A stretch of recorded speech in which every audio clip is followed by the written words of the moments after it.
ओम अज्ञानतिमिरान्धस्य ज्ञानाञ्जनशलाकया चक्षुरुन्मिलितं येन तस्मै श्रीगुरुवे नमः। श्रीचैतन्यमनोभीष्टं स्थापितं येन भूतले स्वयं रूपकदा मह्यं ददाति स्वपदान्तिकं। वन्देऽहं श्रीगुरुं श्रीयुतपदकमलं श्रीगुरून् वैष्णवांश्च। श्रीरूपं साग्रजातं सहगण रघुनाथान्वितं तं सजीवं साद्वैतं सावधूतं परिजनसहितं कृष्णचैतन्यदेवं श्रीराधाकृष्णपादान् सहगण ललिता श्रीविशाखान्वितंश्च। नमो विष्णुपादाय कृष्णपृष्ठाय भूतले श्रीमते भक्तिवेदान्तस्वामिनिति नामिने। नमस्ते सारस्वते देवे गौरवाणी प्रचारिणे निर्विशेषशून्यवादी पाश्चात्यदेशतारिणे। श्रीकृष्ण चैतन्य प्रभु नित्यानंद श्री अद्वैत गदाधर श्रीवासादि गौरभक्तवृंद। हरे कृष्ण कृष्ण कृष्ण हरे हरे, हरे राम राम राम हरे हरे। हरे कृष्ण। कल हमने देखा था कि भरत और राम का मिलन हो चुका है, और जैसे ही भरत उनकी कुटिया के अंदर जाते हैं तो भगवान राम उनसे कुछ कुछ प्रश्न पूछते हैं और उनका उत्तर कोई नहीं देता है, परंतु भगवान राम को पता रहता है कि अभी आगे दुखपूर्वक बातें होने वाली हैं, इसलिए और भगवान राम भरत को तैयार करना चाहते हैं अगले 14 साल के लिए राज्य करने के लिए। इसलिए भगवान राम तुरंत भरत को कुछ कुछ लीडरशिप प्रिंसिपल्स बताते हैं जो कि उनको अयोध्या को रूल करने के लिए आवश्यक रहेंगे। और ये लीडरशिप प्रिंसिपल चूँकि डिटेल में थे, इसलिए हमने पिछले सेशन में हमने स्टार्ट नहीं किए थे, तो आज हम उसको देख सकते हैं। तो श्री राम बताते हैं 5 कॉन्सेप्ट बताते हैं मैनेजमेंट के कॉन्सेप्ट, जो कि एक अच्छे लीडर के पास होने चाहिए, अच्छे राजा के पास या अच्छे लीडर के पास होना चाहिए, जिससे कि वो अच्छे से शासन कर सके। ये 5 कॉन्सेप्ट जो हैं वो किसी भी लीडर के पोर्टफोलियो के सबसे इम्पॉर्टेंट पार्ट होते हैं। तो सबसे पहला भगवान राम बताते हैं रिस्पेक्ट मैनेजमेंट। हर लीडर के लिए बहुत इम्पॉर्टेंट है कि लोग उसकी रिस्पेक्ट करें, उसके फॉलोअर्स जो हैं उसकी रिस्पेक्ट करें, और साथ साथ लीडर जो है वो भी अपने सुपीरियर्स की, अपने गुरु की रिस्पेक्ट करें। जो अगर ये एटिकेट्स फॉलो नहीं होते हैं तो लीडरशिप में बहुत समस्याएं आती हैं। तो the foundation of any leadership rest on respect management. कोई भी लीडर जो अपने सुपीरियर्स की रिस्पेक्ट करता है और उनका सम्मान करके उनकी कृपा को, उनकी ब्लेसिंग्स को अपने जीवन में लाता है, वो अपने कार्य क्षेत्र में सफल होता है, प्रॉपर लीडरशिप करने में वो सफल होता है। तो भगवान रामचंद्र जी ने भरत से ये प्रश्न पूछे रिस्पेक्ट मैनेजमेंट से रिलेटेड। पहला प्रश्न था कि क्या आप अपने आध्यात्मिक गुरुओं को सम्मान कर पा रहे हैं, बहुत अच्छे से आपके आध्यात्मिक गुरु सम्मानित हैं आपके द्वारा। उसके बाद क्या आप ये श्योर कर पा रहे हैं कि कौशल्या माँ और सुमित्रा माँ खुशी हैं, और क्या कैकेयी खुश हैं, सुखी हैं अपने राज्य में, और क्या आप वशिष्ठ के पुत्र जो भी हैं सुयज्ञ या सायुज्ञ, कुछ ऐसा नाम है उनका, क्या वो खुश हैं और क्या आप उनको सम्मान दे पा रहे हैं। क्या आप ब्राह्मणों के लिए, अपने शिक्षकों के लिए, अपने मंत्री के प्रति सम्मान प्रदान कर पा रहे हैं, और क्या आपके राज्य में स्त्रियों की रक्षा हो रही है या स्त्रियों को सम्मान दिया जा रहा है। और भगवान राम बताते हैं कि जिस राज्य में स्त्रियों की रक्षा होती है, स्त्रियों का सम्मान दिया जाता है, वो राज्य हमेशा सफलता को प्राप्त होता है। इसी तरह से जिस व्यक्ति के मन में स्त्रियों के प्रति सम्मान होता है, स्त्रियों को माँ के समान देखते हैं और स्त्रियों का सम्मान करते हैं, वो व्यक्ति हमेशा नीति के रास्ते पे चलते हैं। तो हर भक्त को अपने जीवन में देखना चाहिए कि उनका स्त्रियों के प्रति जो व्यवहार बहुत सम्माननीय होना चाहिए, मदर के समान सम्माननीय होना चाहिए। जिस प्रकार से हम अपनी मदर के साथ ट्रीट करते हैं सम्मान की दृष्टि से, उसी तरह से हर स्त्री को देखना चाहिए, क्योंकि कोई भी समाज कितना आध्यात्मिक रूप से एडवांस है वो इससे पता चलता है कि समाज में स्त्रियों का कितना सम्मान है। तो भगवान रामचंद्र ने ये पूछा कि स्त्रियों के प्रति सम्मान समाज में सारी अच्छी वस्तुओं की जड़ है, और स्त्रियों के प्रति अपमान होता है तो उससे समाज में सब प्रकार के कष्ट और गंदगी फैलती है। इस प्रकार से भगवान ने ये 6 प्रश्न पूछे कि भरत अपने गुरुओं का सम्मान कर पा रहे हैं, सुमित्रा कौशल्या खुश हैं, और कैकेयी क्या खुशी मना रही हैं, और क्या वशिष्ठ के पुत्र जो कि ब्राह्मण हैं उनका सम्मान हो रहा है, क्या दूसरे ब्राह्मण शिक्षकों और मिनिस्टर्स मंत्रियों का सम्मान हो रहा है, और क्या स्त्रियों की सुरक्षा हो रही है। भगवान ने ये प्रश्न पूछे रिस्पेक्ट मैनेजमेंट में। इसके बाद सेकंड पार्ट आता है डिसीजन मैनेजमेंट। डिसीजन मैनेजमेंट मतलब लीडर किस प्रकार से उसके राज्य के जो निर्णय हैं वो किस प्रकार से वो कैरी आउट करते हैं, क्योंकि डिसीजन मेकिंग बहुत इंपॉर्टेंट आर्ट है। अगर हम डिसीजन मेकिंग में गलती करते हैं तो ये बर्डनसम होता है, और अगर हम डिसीजन अच्छे से लेते हैं तो हमारे फॉलोअर्स की तरफ से सम्मान और एप्रिसिएशन प्राप्त होता है। तो उसके लिए भगवान राम ने भरत को ये प्रश्न पूछे। डिसीजन मेकिंग करते समय अकेले डिसीजन मेकिंग करना उतना ठीक नहीं है। कई बार हम बहुत सारी चीज़ें छूट जाते हैं, और साथ साथ बहुत सारे लोगों को भी डिसीजन मेकिंग में इन्वॉल्व नहीं करना चाहिए। तो जब हम अकेले होते हैं तो हम सारे एस्पेक्ट नहीं देख पाते हैं, हो सकता है कुछ चीज़ें हमारे पास से छूट जाएं। परंतु अगर हम कई लोगों को, बहुत सारे लोगों को डिसीजन मेकिंग में रखते हैं, निर्णय लेने में, तो कई बार निर्णय नहीं निकल पाता है। तो भगवान राम का सजेशन यहाँ पे था कि कुछ ट्रस्टेड लोग होना चाहिए जिनकी कमेटी हो, जो डिसीजन मैनेजमेंट में टेक पार्ट, मतलब डिसीजन मैनेजमेंट में हिस्सा ले। और दूसरा उन्होंने बोला कि आपके जो डिसीजन हैं उनको पब्लिक नहीं करना चाहिए जब तक वो डिसीजन पूरे कार्यान्वित नहीं हो सकें, क्योंकि अगर कई बार बहुत सारे डिसीजन लिए जाते हैं और वो क्रियान्वित नहीं हो पाते हैं या कार्य में नहीं आते हैं तो पब्लिक का विश्वास चला जाता है लीडर के ऊपर से। इसलिए डिसीजन लेके उसको क्रियान्वयन चालू करना चाहिए, उसके बाद पब्लिक करना चाहिए। और पड़ोसी राजाओं को पता नहीं चलना चाहिए कि आपके क्या डिसीजन हैं, आप क्या कर रहे हैं। आपके करने के बाद उनको पता चल सकता है, परंतु आपके करने के पहले आपकी चीज़ें, आपके डिसीजंस पड़ोसी राजाओं के पास लीक नहीं होना चाहिए। ये भगवान रामचंद्र बता रहे हैं। और चौथा बता रहे हैं कि आपको इस प्रकार से डिसीजन लेना चाहिए, इस प्रकार से निर्णय लेना चाहिए कि आपका बेनिफिट मैक्सिमम हो और आपकी कॉस्ट मिनिमम हो। Maximum benefit on minimum cost, ये डिसीजन मेकिंग का आर्ट है। उसके बाद नेक्स्ट उन्होंने बताया do not delay decision making. निर्णय करने में कभी भी देर नहीं करना चाहिए, जल्दी निर्णय करना चाहिए। निर्णय बहुत लंबे समय तक लटकाना नहीं चाहिए। जैसे आजकल हम देखते हैं मॉडर्न टाइम में डिसीजन बहुत लेट होते हैं, कोर्ट केसेस जो हैं कितने लेट चलते हैं, उसके कारण से लोगों का विश्वास उठ गया है न्याय व्यवस्था के ऊपर से। कोई न्याय व्यवस्था का सम्मान करना नहीं चाहता। और उसके बाद भगवान रामचंद्र पूछ रहे हैं कि बिना प्रॉपर इंक्वायरी किए किसी भी अच्छे आदमी को दंडित करना, उसको मारना या उसको एक्यूज करना, एक्यूज मतलब उसको किसी गलत कार्य के लिए आरोप लगाना अच्छा नहीं है। क्योंकि हमेशा राजा को याद रखना चाहिए कि अगर किसी अच्छे व्यक्ति को हम पनिश करते हैं तो उसकी आंखों से जो आंसू गिरते हैं वो न्याय देने वाले को विनाश कर देते हैं। किसी व्यक्ति के साथ अगर अन्याय होता है, गलत प्रकार से उसके ऊपर आरोप लगाए जाते हैं, तो जो न्याय देने वाला होता है उसका विनाश हो जाता है, अगर वो व्यक्ति गिल्टी नहीं है तो। इसलिए डिसीजन लेते समय ध्यान देना चाहिए, प्रॉपर इंक्वायरी होना चाहिए, उसके बाद ही डिसीजन लिए जाने चाहिए।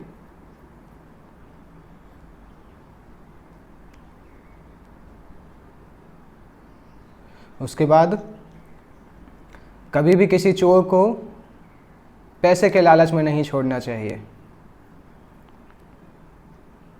कभी भी किसी चोर को पैसे के लालच में नहीं छोड़ना चाहिए। और अपने मिनिस्टर्स को आदेश देना चाहिए कि वो धनी और गरीब लोगों में भेदभाव नहीं करें, किसी के प्रति भी इम्पार्शियल नहीं हो, सभी को समान प्रकार से व्यवहार करें। ये होता है डिसीजन मैनेजमेंट। उसके बाद तीसरा मैनेजमेंट भगवान रामचंद्र ने बताया रेप्यूटेशन मैनेजमेंट। रिस्पेक्ट मैनेजमेंट था सीनियर्स के लिए रिस्पेक्ट करना, रेप्यूटेशन मैनेजमेंट था कि उस लीडर का खुद का व्यवहार किस प्रकार से होना चाहिए कि उसकी रेप्यूटेशन अच्छी रहे समाज में। क्योंकि रेप्यूटेशन एक ग्लास बॉल की तरह है, ये साफ़ होनी चाहिए और अपनी ग्रिप में होनी चाहिए। लोग जो हैं वो लीडर को जज करते हैं लीडर के कार्यों के आधार पे। तो लीडर के वर्ड्स से इंस्पायर होने के पहले, लीडर जो बोलता है उससे इंस्पिरेशन लेने के पहले उसके कार्यों को देख के लोग जज करते हैं। उसके आधार पे उसकी जो इमेज आती है उसके आधार पे वो लीडर के कार्य, लीडर के वर्ड्स को ध्यान से सुनते हैं। That means practice before you preach. जब हम किसी को बताते हैं उसके पहले हमें प्रैक्टिस करना होगा, तभी लोग हमारी बात सुनेंगे, तभी लोगों को इंस्पिरेशन मिलेगा कि वो हमें फॉलो करें। तो लीडर की रेपुटेशन फॉलोअर्स का उनके ऊपर कितना कॉन्फिडेंस है इस पर डिपेंड करती है। भगवान राम भरत को सजेस्ट कर रहे हैं कि रेपुटेशन को कैसे मैनेज करना है। रेपुटेशन को कैसे मैनेज करना है? पहला, कभी भी ज़्यादा नींद के आक्रमण में नहीं पड़ना चाहिए, ज़्यादा नहीं सोना चाहिए, और कभी भी गलत समय पे नहीं जागना चाहिए। हमारा लाइफ स्टाइल ऐसा होना चाहिए कि हम सही समय पर सोएं, सही समय पर जागें। दूसरा, सुबह जल्दी उठ के हमें सोचना चाहिए कि हमने जो कार्य किए वो ठीक थे कि नहीं, शास्त्र के आधार पे। उसके बाद अच्छे से ड्रेस पहनना चाहिए लीडर को। राजा का जो अच्छा ड्रेस होता है उससे जनता को कॉन्फिडेंस मिलता है, और जनता के दुख को सुनने के लिए हमेशा अवेलेबल रहना चाहिए, तैयार रहना चाहिए। लीडर के साथ जो फर्स्ट हैंड इंटरेक्शन होता है उससे जनता को बहुत कॉन्फिडेंस मिलता है। जैसे जनता दुखी है तो लीडर को तैयार होना चाहिए उसकी बात को सुनने के लिए और उसकी सेवा करने के लिए। जब कोई फॉलोअर लीडर से तुरंत अपने आप डायरेक्टली मिल सकते हैं तो उनसे उनको कॉन्फिडेंस आता है।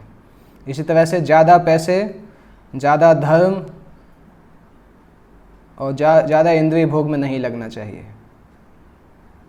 क्योंकि किसी भी वस्तु में ज़्यादा लगना सब्जेक्ट्स में डाउट क्रिएट कर सकता है।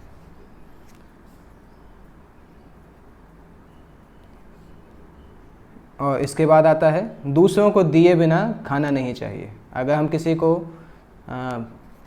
शेयर नहीं करते हैं, अपना जो वेल्थ है या भोजन है शेयर नहीं करते हैं, तो हमारा हार्ट बहुत हार्ड हो जाता है और दूसरे लोग हमसे ईर्ष्यालु हो जाते हैं। और उसके बाद वो बता रहे हैं कि किसी भी गलत आदत में पड़ के ब्राह्मणों के गुस्से को नहीं भड़काना चाहिए। ब्राह्मणों का गुस्सा हमारे जीवन को ख़त्म कर सकता है, इसलिए कभी भी गलत आदत में पड़ के ब्राह्मणों के गुस्से को नहीं भड़काना चाहिए। और ये ध्यान रखना चाहिए कि नौकर जो है वो हमारे प्रति हमें सम्मानित कर रहे हैं सफिशिएंटली, और हमें नौकरों को ज़्यादा अपना भय भी नहीं दिखाना चाहिए, क्योंकि सम्मान नहीं होना या भय दिखाना दो एक्सट्रीम वस्तुएं हैं जिसके कारण कभी भी नौकर हमसे बातचीत नहीं करते हैं। या तो हमारा सम्मान ही नहीं करेंगे या हमसे बहुत ज़्यादा डरेंगे। तो हमसे बात नहीं करेंगे तो ठीक से सेवा नहीं हो, ठीक से कार्य नहीं हो पाएगा, दोनों के बीच में कनेक्शन नहीं बन पाएगा। इसके बाद भगवान राम बताते हैं टीम मैनेजमेंट। टीम मैनेजमेंट मतलब अपने साथ के लोगों के साथ कैसे कार्य करना है। एक लीडर के लिए टीम मैनेजमेंट इतना ज़रूरी है जितना कि डॉक्टर के लिए लाइफ मैनेजमेंट ज़रूरी है। जब पूरी टीम अच्छे से कार्य करती है तो सभी लोग कृतज्ञ रहते हैं टीम के लिए, और वो टीम सभी प्रॉब्लम्स का सॉल्यूशन बन सकती है। जो कि लीडर को समस्याएं आती हैं उन सभी का सॉल्यूशन उस टीम के द्वारा निकल सकता है। तो भगवान राम ने ये कुछ निर्देश दिए टीम से संबंधित। पहला निर्देश दिया कि एक बुद्धिमान व्यक्ति हजारों मूर्ख व्यक्तियों से अच्छा है। एक अच्छा मिनिस्टर ये पक्का कर सकता है कि राज्य में प्रॉस्पेरिटी, राज्य में संपन्नता आ रही है। और जब हम लोगों को कार्य करने के लिए देते हैं तो उनकी बुद्धि के आधार पर कार्य देना चाहिए। बुद्धि, एबिलिटी, उनके स्किल्स के आधार पे, उनकी स्थिति के आधार पे और उनके स्टेटस के आधार पे कार्य देना चाहिए, असाइन करना चाहिए। और अपने साथ केवल ऐसे मिनिस्टर्स को रखना चाहिए जो कि भ्रष्टाचारी नहीं हैं और वो बहुत इंटीग्रिटी, मतलब जो बोलते हैं वो करते हैं, और ऐसे घर में जिनका जन्म हुआ है जहाँ पे वैदिक सभ्यता को पालन किया जाता है, वैदिक कल्चर को, भगवत भक्ति को पालन किया जाता है, ऐसे मिनिस्टर्स को अपने पास रखना चाहिए। और अपने मिनिस्टर्स को इनफ्लेक्सिबल डिसीजन, मतलब ऐसे डिसीजन लेने से बचना चाहिए कि जो वो कभी बदल नहीं सके। कई बार डिसीजन हम लेते हैं तो कई बार हमें उस डिसीजन को चेंज भी करना पड़ता है लोगों की अलग अलग स्थितियों के आधार पे, तो मिनिस्टर्स को उसके लिए तैयार रखना चाहिए। और साथ साथ आर्मी के जो लीडर्स हैं, जो देश की आर्मी को हैंडल करते हैं, उनको हमेशा खुश रहना चाहिए, बुद्धिमान रहना चाहिए, उनको करेजियस रहना चाहिए। करेजियस मतलब उनको बहुत धैर्यशाली होना चाहिए, बोल्ड रहना चाहिए, अच्छे से व्यवहार करना चाहिए, अपने सबऑर्डिनेट के द्वारा प्रेम प्राप्त करना चाहिए और वैदिक कल्चर से संबंधित होना चाहिए। और जो भी सेना के लीडर्स हैं जनता के द्वारा उनको सम्मान दिया जाना चाहिए। आर्मी को हमेशा उनकी सैलरी टाइम पे पे करनी चाहिए और उनके डेली प्रोविज़न देने चाहिए। आर्मी को अगर हम वेज और मेंटेनेंस नहीं देते हैं तो लोग जो है वो करप्ट हो जाते हैं और अपने मास्टर की बात नहीं सुनते हैं। उसके बाद एक एम्बेसडर जो हमारे दूत होते हैं जो दूसरे राज्यों में जाते हैं, ऐसे एम्बेसडर्स को चुनना चाहिए जो कि बहुत ज्ञानमय हैं, बुद्धिमान हैं, उनके पास स्किल है, मन प्रेजेंस ऑफ माइंड है और वो जानते हैं कि किस प्रकार से बात करना है। इसके बाद 3 ऐसे जासूसों गुप्तचरों को रखना चाहिए जो एक दूसरे को नहीं जानते हैं और उन 3 गुप्तचरों के द्वारा अपने सारे इंपॉर्टेंट ऑफिसर्स के बारे में सारी इन्फॉर्मेशन पता करते रहना चाहिए और अपने शत्रुओं के बारे में भी सारी इन्फॉर्मेशन पता करते रहना चाहिए। और ये तीनों गुप्तचर एक दूसरे को नहीं जानना चाहिए और पूरा विश्वास एक गुप्तचर के ऊपर भी नहीं लगाना चाहिए, तीनों की बात को सुनना चाहिए। और अगला भगवान राम बता रहे हैं कि ये जो गुप्तचर हैं कभी भी अपने मिनिस्टर्स के लिए, अपने गुरु के लिए और अपने राजकुमार, अपने बेटे के लिए कभी भी इन गुप्तचरों को नहीं लगाना चाहिए। उनके एक्शंस को हमें खुद देखना चाहिए, गुप्तचरों के द्वारा नहीं देखना चाहिए। और उसके बाद कभी भी ऐसे वैद्य को अपने पास नहीं रखना चाहिए जो कि किसी बीमारी को बढ़ा देता है। किसी ऐसे नौकर को अपने पास नहीं रखना चाहिए जो हमारे पास सम्मान नहीं अपमान लेके आता है। और किसी भी ऐसे बहुत शक्तिशाली योद्धा को अपने पास नहीं रखना चाहिए जो कि खुद राजा बनना चाहता है, क्योंकि वो कभी भी आपको मार के राजा बन सकता है। अगर आप ये कार्य करेंगे तो अगर आप इनको अपने पास रखेंगे ऐसे लोगों को तो आपका विनाश हो जाएगा। तो इसके बाद भगवान राम बताते हैं कैरेक्टर मैनेजमेंट। कैरेक्टर मैनेजमेंट मतलब चरित्र किस प्रकार से लीडर को देखना चाहिए। लीडर को 14 प्रकार के पापों को ध्यान से अवॉइड करना चाहिए, 14 प्रकार के पापों से बचना चाहिए। इन सभी पापों से बचने से लीडर अपना कैरेक्टर, अपने चरित्र को अच्छे से मैनेज कर सकता है। पहला पाप कौन सा है? भौतिक संसार को आध्यात्मिक संसार के जैसा महत्व देना, ये एक पाप कहलाता है। भौतिक संसार उतना महत्वपूर्ण नहीं है, आध्यात्मिक संसार सबसे महत्वपूर्ण है। तो अगर कोई लीडर भौतिक संसार को आध्यात्मिक संसार के समान महत्व प्रदान करता है, दैट मीन्स वो पाप करता है। दूसरा पाप है केयरलेसनेस। केयरलेसनेस मीन्स कोई भी वस्तु को कैजुअली करना, ज़्यादा जिम्मेदारी से नहीं करना। तीसरा है प्रोक्रेस्टिनेशन। प्रोक्रेस्टिनेशन मतलब चीज़ों को पोस्टपोन करना, कल करेंगे, परसों करेंगे, ये भी एक प्रकार का पाप कहलाता है लीडर के लिए। चौथा, जो धार्मिक लोग हैं या जो सही लोग हैं उनका सम्मान नहीं करना, ये एक पाप कहलाता है। पाँचवा, नशे का प्रयोग करना और नशे के ज़्यादा प्रयोग करने के कारण अपने ड्यूटीज़ को, अपने कर्तव्यों को भूल जाना, उनको नेग्लेक्ट करना। छठवां, इंद्रिय भोग की जो वस्तुएं हैं उसमें ज़्यादा आसक्त होना। सातवां, डिसीजन मेकिंग में केवल ये सोचना कि मैं ही सारे डिसीजन लूँगा, ये भी एक पाप कहलाता है लीडर के लिए। Autocracy in decision making, leader को हमेशा ध्यान रखना चाहिए कि डिसीजन के लिए उसके मिनिस्टर्स उनके साथ हों, उनकी सलाह के साथ वो डिसीजन लें। उसके बाद है कि जो डिसीजन ऑलरेडी लिए जा चुके हैं उनको तुरंत इम्प्लीमेंट करना, उसको बचा के नहीं रखना, उसको अवॉइड नहीं करना। जो ऑलरेडी डिसीजन लिए जा चुके हैं उनको इम्प्लीमेंट करना। उसके बाद आता है डिसऑनेस्टी, मतलब ईमानदारी से कार्य नहीं करना। उसके बाद आता है गुप्त सूचनाओं को लोगों को बता देना। उसके बाद आता है अपने माँ, पिता, गुरु, बुद्धिमान व्यक्ति, गरीब लोग और कमज़ोर लोगों को गुस्सा बताना। अगर उन्होंने कुछ गलती भी की है तो उनको बहुत ज़्यादा गुस्सा नहीं बताना चाहिए, उसको ठीक से डील करना चाहिए। माता, पिता, गुरु, बुद्धिमान लोग और कमज़ोर लोग, इनके ऊपर ज़्यादा गुस्सा प्रदर्शन नहीं करना। और ऐसे लोगों के साथ डिस्कशन करना जिनके बहुत सारे अलग अलग ओपिनियन होते हैं, और ऐसे अपना टाइम वेस्ट करना। और एक शत्रु को चारों तरफ से आक्रमण करना, ये भी ठीक नहीं है, क्योंकि चारों तरफ से आक्रमण करने से कई बार हमारी शक्ति कम हो जाती है। तो शक्ति लगा के एक तरफ से पूरी तरह से उनको आक्रमण करना। और लास्ट है बुरे लोगों का सम्मान करना। तो इस प्रकार से भगवान राम बता रहे हैं कि ये कार्य अगर करेंगे, ये अगर हम कार्य अवॉइड करेंगे तो हमारा चरित्र बहुत अच्छा होगा। तो कौन कौन सी 5 वस्तुएं बताई भगवान ने। सबसे पहला बताया रिस्पेक्ट मैनेजमेंट, कि किस प्रकार से लीडर का कर्तव्य है सभी को रिस्पेक्ट देना। दूसरा बताया डिसीजन मैनेजमेंट, किस प्रकार से अच्छे निर्णय लेना चाहिए लीडर को। तीसरा बताया रेप्यूटेशन मैनेजमेंट, कि लोग उस लीडर का किस प्रकार से सम्मान करें, ये कैसे मैनेज करना चाहिए। चौथा टीम मैनेजमेंट, मिलकर किस प्रकार से कार्य करना चाहिए। पांचवा चरित्र कैरेक्टर मैनेजमेंट, किस प्रकार से ये करना चाहिए। तो भगवान राम ने ये सब एक साथ बताया। उसके बाद जब भगवान इस प्रकार से बोल रहे थे तो सभी लोग आश्चर्यचकित हुए कि राम को इतना ज़्यादा कैसे नॉलेज है। सभी एकदम आश्चर्यचकित थे। लीडरशिप की साइकोलॉजी के ऊपर भगवान राम का जो नॉलेज था उसको लेकर सभी आश्चर्यचकित थे और उन्होंने भगवान राम की प्रशंसा करनी चालू की। जैसे ही प्रशंसा करनी चालू की भगवान राम को अच्छा नहीं लगा, उन्होंने तुरंत डिस्कशन को दूसरी तरफ मोड़ दिया और ये भगवान राम ने तुरंत भरत से पूछा कि मुझे अभी भी ये क्लियर नहीं हो रहा है कि तुम इस प्रकार से वनवासी के जैसी ड्रेस पहन के क्यों यहाँ पे आए हो। हमारे पिता ने और हमारे मिनिस्टर्स ने कैसे राजा को ये परमिट किया ये सब पहनने के लिए। अभी भगवान राम रुक गए ऐसा बोल के। वो सोच रहे थे कि अभी मेरा बोलने का समय हो गया, अभी इन लोगों को मौका देना चाहिए और सुनना चाहिए। तो भरत ने अभी बोलना चालू किया कि कौन सा राज्य और कौन से राजा, कौन से पिता और कौन सा पुत्र।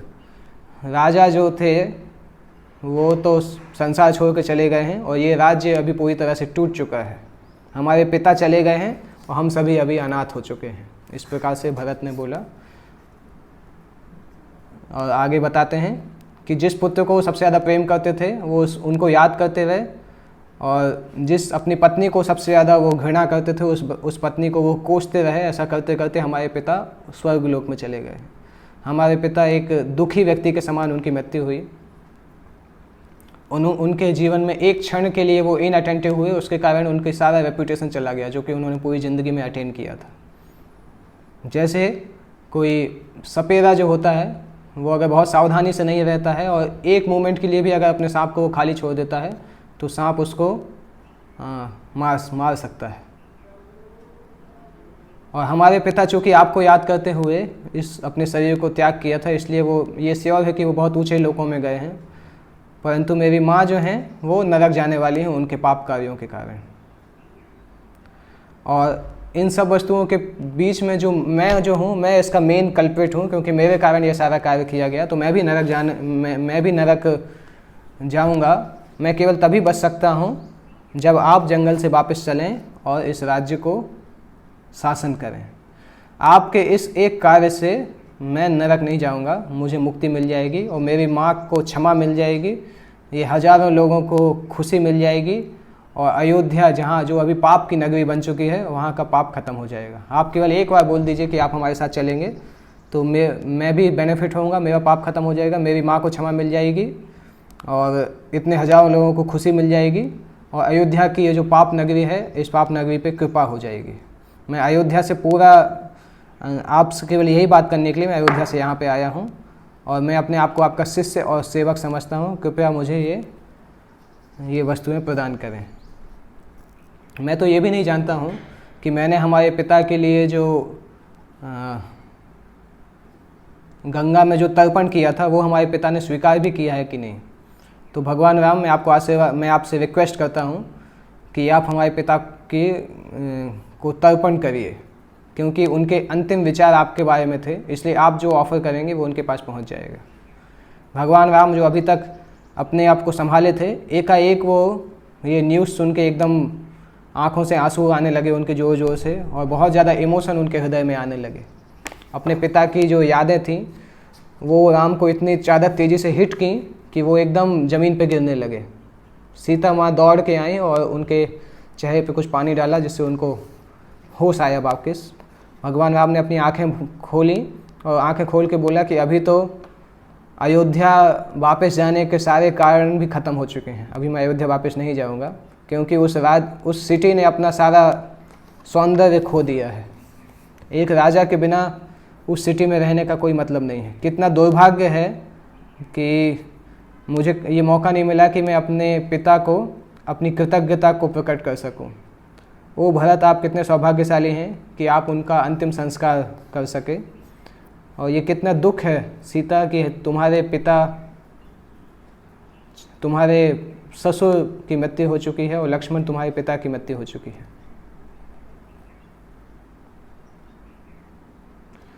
इस सेंटेंस से पता चलता है भगवान राम की विनम्रता। उन्होंने क्यों बोला कि सीता तुम्हारे ससुर की मृत्यु हो चुकी है, लक्ष्मण तुम्हारे पिता की मृत्यु हो चुकी है। तो भगवान राम ने ये क्यों नहीं बोला कि भगवान राम के खुद के पिता की मृत्यु हो चुकी है? क्योंकि भगवान राम लक्ष्मण का जो केयरिंग एटीट्यूड था, लक्ष्मण जिस प्रकार से केयर करते थे, उसमें उन्होंने दशरथ की उपस्थिति को महसूस करते थे। लक्ष्मण की केयरिंग एटीट्यूड में वो दशरथ की उपस्थिति को महसूस करते थे, और सीता माँ के प्रेम में वो दशरथ की उपस्थिति महसूस करते थे। भरत के कमिटमेंट के कारण वो अपने पिता दशरथ की उपस्थिति महसूस करते थे।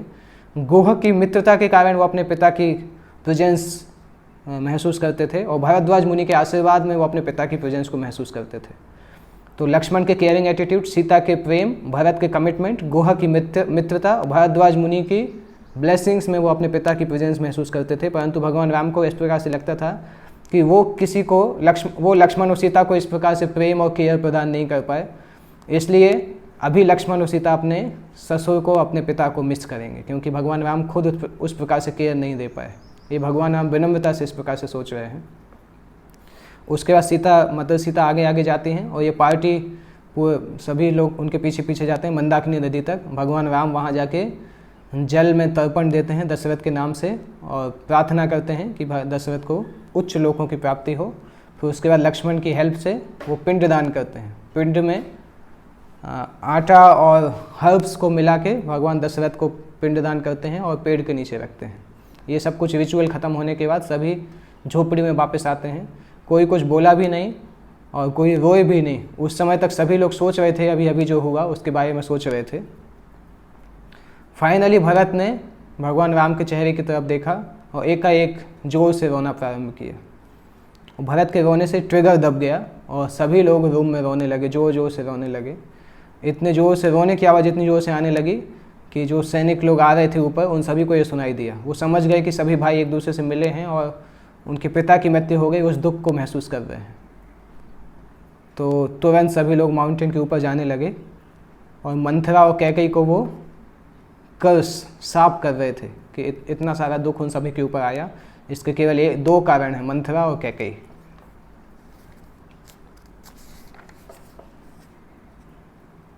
इसी तरह से वशिष्ठ और तीनों माँ जब जो थी, उन्होंने भी सुना दो भाइयों का दुख के बारे में, आवाज़, उनके रोने की आवाज़ उनको आई और मंदाकिनी के तट पे पहुँचे, जहाँ पे भगवान राम, सीता और लक्ष्मण ने अभी पिंडदान किया था। इस प्रकार की ऑफरिंग, इतनी इन्फीरियर क्वालिटी की ऑफरिंग, केवल आटे में कुछ हर्ब्स मिला के ऑफरिंग की गई थी, वो जब उन्होंने देखी तो सब दुखी हुए। कौशल्या माँ तो वहाँ पे गिर गई, एकदम अपने घुटने पे गिर के ऑफरिंग के बगल में देख के बहुत दुख से बोलने लगी कि संसार के राजा को इतनी कम ऑफरिंग दी गई, इतना कम पिंडदान दिया गया। इक्ष्वाकु वंश के साथ ये क्या हो गया? किस प्रकार से भाग्य इक्ष्वाकु वंश के लिए इतना क्रूर हो गया? मेरे पुत्र को इस प्रकार के दुख से क्यों गुजरना पड़ रहा है? मेरे पति को इस प्रकार के इंसल्ट से क्यों निकलना पड़ा? ऐसा क्यों हुआ उनके साथ? सुमित्रा माँ ने उनको उठाया और साथ में लेके गई। फाइनली वो झोपड़ी तक पहुँचे। जब वो दरवाजे पे थे तो उन्होंने भगवान राम से को सुना, वो भरत से बोल रहे थे। भगवान राम भरत से बोल रहे थे कि तुम हमारे पिता को और कैकेयी माँ को ब्लेम नहीं कर सकते हो जो भी हुआ, ना तो तुम अपने आप को ब्लेम कर सकते हो। केवल भाग्य है जो कि रिस्पॉन्सिबल है इन सब चीज़ों के लिए, क्योंकि हम सभी मनुष्य जो हैं वो संसार के ऊंचे लोग जो हैं उनके लिए उनके हाथों के एक इंस्ट्रूमेंट के समान है। मेरा ये जो जंगल का जीवन है ये भी देवताओं के द्वारा निर्देशित किया गया है। जहाँ तक हमारे पिता की मृत्यु का सवाल है, वो काल का कर्म है। तो जब भाग्य और काल दोनों हमारे हाथ में नहीं है तो हम दूसरे को ब्लेम करके क्या करेंगे? इस प्रकार से भगवान राम ने भरत से बोला। और भगवान राम आगे बोलते हैं कि छोटे छोटे जो मनुष्य होते हैं,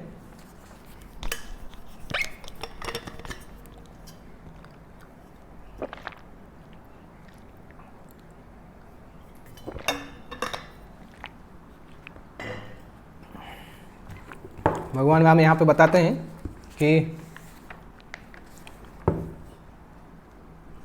हमारी जीवन से कुछ हमें एक्सपेक्टेशन होती हैं, परंतु ऊपर के लोग जो हैं वो हमारे इन सब चीज़ों को डिज़ाइन करते हैं और समय का अलग अपना प्लान होता है। इसलिए जो मनुष्य फ्रस्ट्रेट होता है समय के प्लान को नहीं समझ के, वो खुद ही दुख मनाता है, जबकि उसको समझना चाहिए कि ये भाग्य के द्वारा हो रहा है। और भरत, तुम्हें अपनी माँ को भी ब्लेम नहीं करना चाहिए क्योंकि आपकी इच्छाएं पूरी नहीं हुई, और अपने पिता को भी ब्लेम नहीं करना चाहिए जो मेरे साथ हुआ उसके लिए। वो पूरी तरह से फ्री हैं, अपने बच्चों को कोई भी इंस्ट्रक्शन देने के लिए पूरी तरह से फ्री हैं। इसलिए पुत्र को कभी भी अपने पिता के ऑर्डर्स को एनालाइज नहीं करना चाहिए या उनको क्रिटिसाइज नहीं करना चाहिए। और तुम्हें अपने आप को ब्लेम भी नहीं करना चाहिए, केवल ऊपर के प्लान्स को देखो और मुझे ये मत बोलो कि मैं अपने पिता ने जो मुझे आदेश दिया है उसको मैं नहीं मान के फिर अयोध्या वापस चला जाऊँ। ये पाप मुझे करने के लिए मत बोलो। जब भगवान राम ने इस प्रकार से बोला तो भरत ने, राजकुमार भरत ने तुरंत वो उत्तर देने के लिए तैयार थे, परंतु उसके पहले वो भगवान राम के चरणों में गिरे और चरणों में गिर के उनसे आशीर्वाद मांगते हैं। और जैसे वो भगवान राम के चरण को छूने के लिए नीचे झुकते हैं, और उनके चूँकि भरत सामने खड़े थे तो जैसे ही वो नीचे झुकते हैं वैसे ही भगवान राम को दिखाई देते हैं कि वशिष्ठ मुनि और तीनों माँ जो हैं वहाँ पे आ गई हैं सामने। तो भगवान राम ने जब देखा कि वो लोग आए हैं तो भगवान राम तुरंत खड़े हुए और उनके प्रति प्रणाम किया। आगे जाके अपनी तीनों माँओं को प्रणाम किया, आचार्य को प्रणाम किया, और तीनों माँओं ने सीता माँ को गले से लगाया। और सीता माँ की दुख भरी स्थिति को देख के तीनों माएँ रोने लगीं। भगवान राम ने अपने गुरु को भी उनके एक ऊंचे स्थान पर बिठाया और खुद उनके चरणों में बैठ गए। और धीरे धीरे सभी मिनिस्टर्स, तीनों माएँ, तीनों भाई, सीता, सभी नीचे बैठे हुए थे और अयोध्या के बारे में डिस्कशन चालू हुआ। और उस समय तक भरत की पूरी आर्मी भी वहाँ पे आ चुकी थी और सभी भगवान राम, लक्ष्मण और सीता को उनके जंगल के वस्त्रों में देख रहे थे। इस प्रकार से उनकी स्थिति को देख के सभी सैनिक जो थे वो भी निराश थे, उनकी आंखों में दुख के आंसू गिर रहे थे। और इस प्रकार से ये पूरी रात डिस्कशन चला, कोई विश्राम करना नहीं चाहता था। प्रेम की ये लड़ाई दोनों भाइयों के बीच में चल रही थी। जैसे ही सुबह उठा, रात में फिर कुछ देर उन लोगों ने विश्राम किया और सुबह उठते ही साथ सभी लोगों ने सुबह के कार्य और प्रार्थनाएं करने के बाद सभी एक साथ बैठे। इस बार भरत पूरी तरह से दृढ़ प्रतिज्ञ थे कि तीनों राम, सीता और लक्ष्मण को जंगल से वापस लेके जाना है, परंतु जो तीनों भाई, दो भाई और मदर सीता जो थी वो भी निश्चित थी कि वो नहीं जाना चाहते थे। और जब उनकी बातचीत चल रही थी उसके शुरू से ही भगवान राम बहुत सीरियस थे और भरत बहुत लॉजिकल थे। पिछले दिन दोनों को समझ में आ गया था कि आगे क्या क्या आने वाला है। भरत भी समझ गए थे कि भगवान राम के साथ सेंटिमेंटल होना यूजलेस है, उनको लॉजिक के द्वारा भगवान राम को समझाना होगा, लॉजिकल आर्ग्यूमेंट देना होगा। और अभी तक वो ध्यान से समझ चुके थे कि किस प्रकार से क्या क्या लॉजिकल आर्ग्यूमेंट देना है। भगवान राम भी समझ गए थे कि हजारों लोग उनके साथ आए हैं और हजारों लोग उनको पुश करेंगे अपने इमोशन के द्वारा, अपने लॉजिक के द्वारा, सम्मान के द्वारा, प्रेम के द्वारा भगवान राम के डिसीजन को बदलने का प्रयास करेंगे। भगवान राम को भी ये पता थी, परंतु वो समझ गए थे कि वो थोड़ा सा भी हिलेंगे नहीं। तो इस प्रकार से ये प्रेम की एक लड़ाई चालू हुई, tug of war, tug of love, प्रेम की लड़ाई चालू हुई। भरत ने भगवान राम के प्रति हाथ जोड़ के बोला कि मेरे प्यारे भाई, मुझे बताइए धर्म के नियमों के आधार पे कि अगर कोई व्यक्ति किसी जगह पे उपस्थित नहीं है, उसकी अनुपस्थिति में अगर कोई पाप होता है उस जगह पे, तो क्या वो व्यक्ति जिम्मेदार होता है उस पाप के लिए? तो अयोध्या में जो भी गलत हुआ जब मैं अयोध्या में नहीं था, तो क्या मैं उसके लिए जिम्मेदार हूँ? और अगर मैं जिम्मेदार नहीं हूँ तो क्या ये मेरी ड्यूटी नहीं है कि जो गलत हुआ उसको मुझे सुधारना चाहिए? और ये धर्म के हिसाब से ठीक नहीं है क्या? मेरी एब्सेंस में जो गलत हुआ, जब मैं वापस आया तो मुझे उसको सुधारना चाहिए, ये मेरा कर्तव्य है। ये धर्म के हिसाब से भी ठीक है। मेरी माँ ने एक राज्य प्राप्त किया राजा के द्वारा और उन्होंने वो राज्य मुझे दे दिया। अभी ये राज्य मेरा है और मैं फ्री हूँ, मैं जिसको भी चाहो उसको दे सकता हूँ। अगर ये राज्य पूरी तरह से मेरा है और मैं आपको देना चाहता हूँ तो आपको इसमें मना करने की क्या आवश्यकता है? ये कोई पाप नहीं है, क्योंकि धर्म के आधार पर एक प्रॉपर्टी को दूसरे लोगों को गिफ्ट किया जा सकता है। इस प्रकार से भरत लॉजिकल आर्ग्यूमेंट दे रहे हैं। और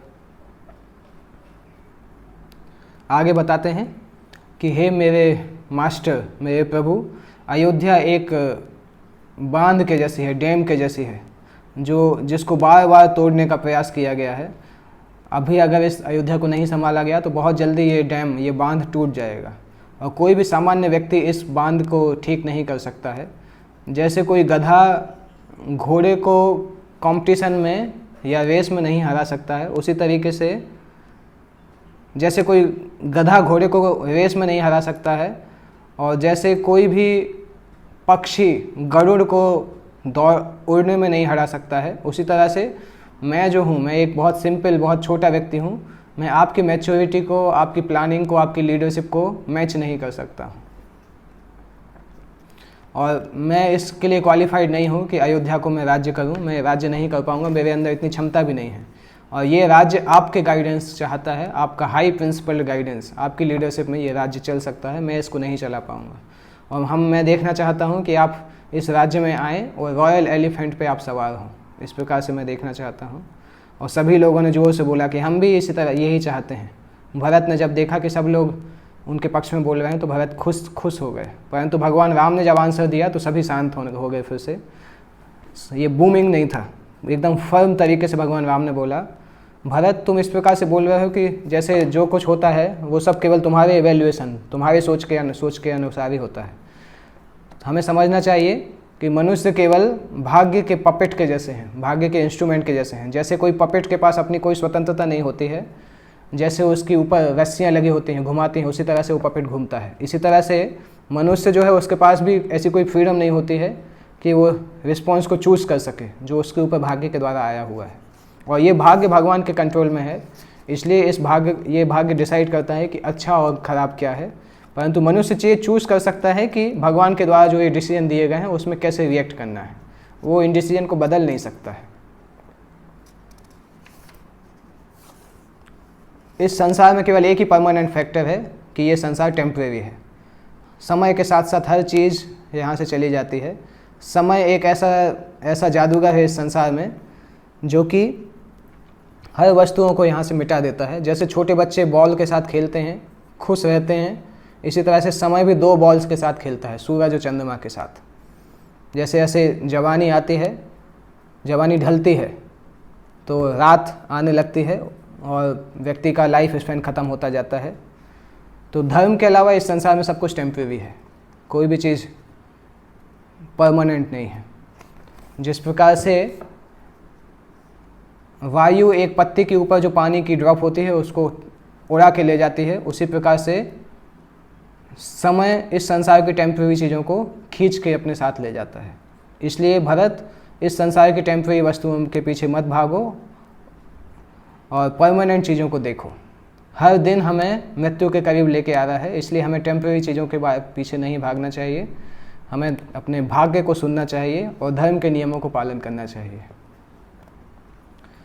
भरत ने जब ये सुना तो भरत ने इसको उत्तर दिया कि मैं तैयार हूँ, आप जो बोल रहे हैं सब कुछ टेम्परेरी है और मृत्यु भी सब समान करने वाली है, परंतु क्या ये सच नहीं है कि जब कोई व्यक्ति मृत्यु के पास आ जाता है तो वो विबिल्डर हो जाता है। विबिल्डर मतलब वो सोच समझने की क्षमता खो देता है और अपनी गलती भी, बहुत सारी गलतियाँ भी करता है। जहाँ तक हमारे पिता का सवाल है, वो मृत्यु के पास में थे जब उन्होंने इस प्रकार का डिसीजन किया, और वो एक स्त्री के द्वारा भी आकर्षित थे जिन्होंने उनके डिसीजन को इन्फ्लुएंस किया। इसलिए मैं ये बोलूँगा कि उनका डिसीजन गलत था। क्या पुत्रों का ये जिम्मेदारी नहीं है कि उनके पिता ने जो गलती की है उस गलती को सही करें?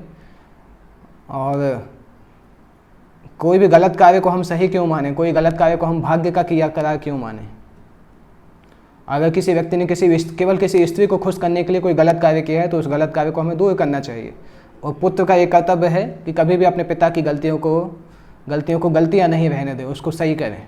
क्या आप नहीं चाहते हैं कि हमारे पिता और हमारी माँ जो है वो उनके सामने जो गलत उनको फल मिलने वाला है उससे बचें? अभी भगवान राम ने मुस्कुरा के बोला कि भरत, वास्तविकता में ये सही नहीं है। ये डिसीजन जो था ये हमारे राजा ने अपने पूरे होशो हवास में लिया था और हमारे जन्म के बहुत पहले लिया था। तब भरत कन्फ्यूज होकर पूछते हैं कि ऐसा कैसे, और सुमंत पहचान जाते हैं कि ये डिस्कशन किस तरफ जा रहा है, क्योंकि सुमंत को ये इंसिडेंट पता होता है। भगवान राम बताते हैं कि जब कैकेयी माता की शादी हुई थी दशरथ के साथ, तो दशरथ ने उनके पिता अश्वपति महाराज को ये वचन दिया था कि उनका जो कैकेयी से जो उनका पुत्र होगा उसको वो राजा बनाएंगे। और दशरथ ने उस समय वचन दे दिया था, परंतु उनको क्योंकि उस समय तो कोई पुत्र नहीं थे, तो उनके ऊपर कोई ऐसी जिम्मेदारी भी नहीं थी। उनको पता था उनके पहले के रानियों के पुत्र नहीं हुए थे और कैकेयी से वो शादी करने वाले थे, तो उनको पता था कि इनका ही पुत्र जो होगा वही बड़ा होगा, इसलिए उन्होंने बोला था कि कैकेयी से जो पुत्र होंगे उनको मैं राज्य दूंगा। परंतु इवेंचुअली भगवान राम का जन्म हुआ, कौशल्या माँ के गर्भ से पहले पुत्र की प्राप्ति हुई, तो भगवान राम को फिर बड़े होने के कारण राज्य दिया जाने वाला था, परंतु ये वचन उन्होंने पहले दे के रखा था। इसलिए हमने देखा था शुरू में जब राज्याभिषेक का समय था तो उन्होंने अश्वपति महाराज को पता भी नहीं चलने दिया था कि राम का राज्याभिषेक हो रहा है, क्योंकि उनको ये डाउट था कि अगर उनको पता चलेगा तो वो आके पूछ सकते हैं कि भरत का अभिषेक क्यों नहीं हो रहा है। इसलिए भगवान दशरथ महाराज ने उनको बुलाया भी नहीं था।